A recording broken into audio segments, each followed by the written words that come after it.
As dimensões da reforma. É significativo que as duas maiores transformações da sociedade ocidental tenham suas origens em acontecimentos religiosos cristãos: o nascimento de Cristo e a reforma religiosa do século XVI. Ela foi só espiritual? Não. Uma visão simplista deste segundo evento o considera como sendo de conotação espiritual, um agir do Espírito para a retomada dos valores do cristianismo dos quais a Igreja havia se desviado. Isso é verdade, mas não é toda a verdade. A reforma foi ampla. Ela não teria sido o que foi se tivesse se limitado aos pensadores, sacerdotes e filósofos e à nobreza.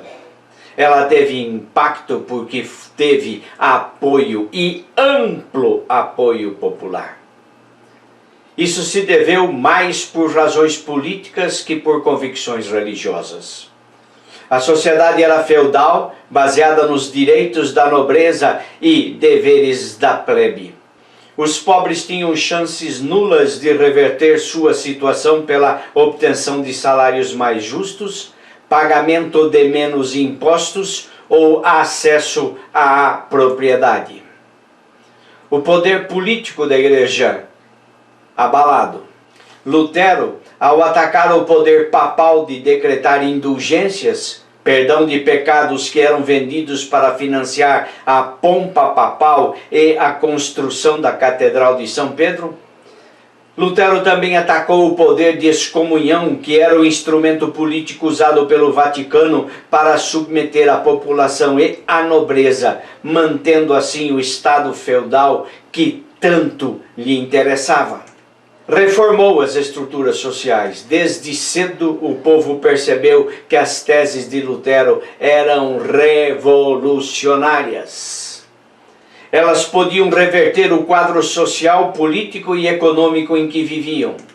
O engajamento popular permitiu que se reformasse a religião e a sociedade. A reforma só foi significativa porque mexeu também com as estruturas sociais.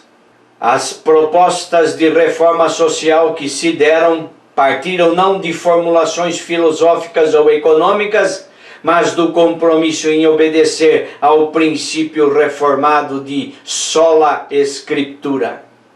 Ao fazerem mudanças na ordem política e econômica, o fizeram a partir da visão teológica sobre a injustiça e o pecado.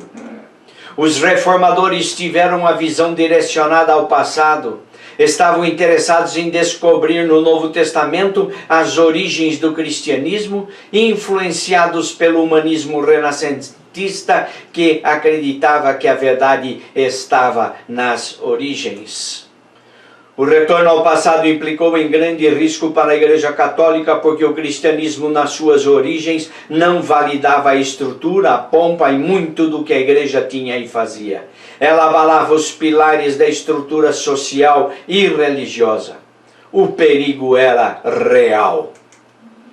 As tensões havidas, e para lembrar isto há que se lembrar que a teologia não é feita apenas pelo confronto do calvinismo versus arianismo, do misticismo versus racionalismo, do liberalismo versus neo-ortodoxia. A reforma não foi uma discussão para dentro de si mesma, mas diálogo com o contexto histórico, cultural, filosófico, econômico, social e político. Ela é uma resposta às questões em que o mundo vive. A teologia reformada é um pensamento, reflexão, meditação, escrita em diálogo teológico com o mundo que abandonou o paradigma cristão. A reforma se deu em um período em que a humanidade teve seus grandes gênios: Cortés, Carlos V, Pissarro, Copérnico, Lutero, Da Vinci, Maquiavel, Erasmus, Bacon, Galileu, Loyola, John Knox, Calvino, Cervantes, Michelangelo e tantos outros gênios que surgiram neste período da humanidade. Muitas mudanças e transformações que eles promoveram causaram impacto nas mentes dos europeus. Havia uma contração econômica nas monarquias inglesas e francesas que perdiam seus status, mas não perdiam a pose. O sistema feudal tornava-se obsoleto, o uso do papel permitia que a memória fosse mantida indefinidamente. Foi um período de crescimento populacional, da revolução impressa, do aumento do capitalismo, da reforma e contra-reforma dos estados nacionais. Vários modelos de desenvolvimento e economia foram elaborados. Os reis se sustentavam com alianças e casamentos arranjados politicamente. Tumultos e revoltas foram a marca do século XVI. O pensamento dogmático da Idade Média, o tomismo e seus universais, cedeu a um renascimento em literatura, direito, matemática e outras ciências. A ruptura da perspectiva religiosa e a diversificação do conhecimento geraram incertezas e mudanças. Houve uma troca entre as crenças autênticas, preconceitos e avaliações com interesses pessoais ou grupais. Em termos religiosos, a tolerância e a liberdade de crença seguiram caminhos diferentes do dogma religioso. Saber era poder, dizia Spinoza já também lá, naquele tempo. No conhecimento da Idade Média, o conhecimento teológico estava restrito a um grupo de pessoas e teologia era a rainha das ciências. Ela tinha verdade final e absoluta sobre as demais ciências. Física, química, matemática, biologia e astronomia estavam subordinadas ao entendimento e às verdades da teologia. Exemplo disto é a condenação de Galileu.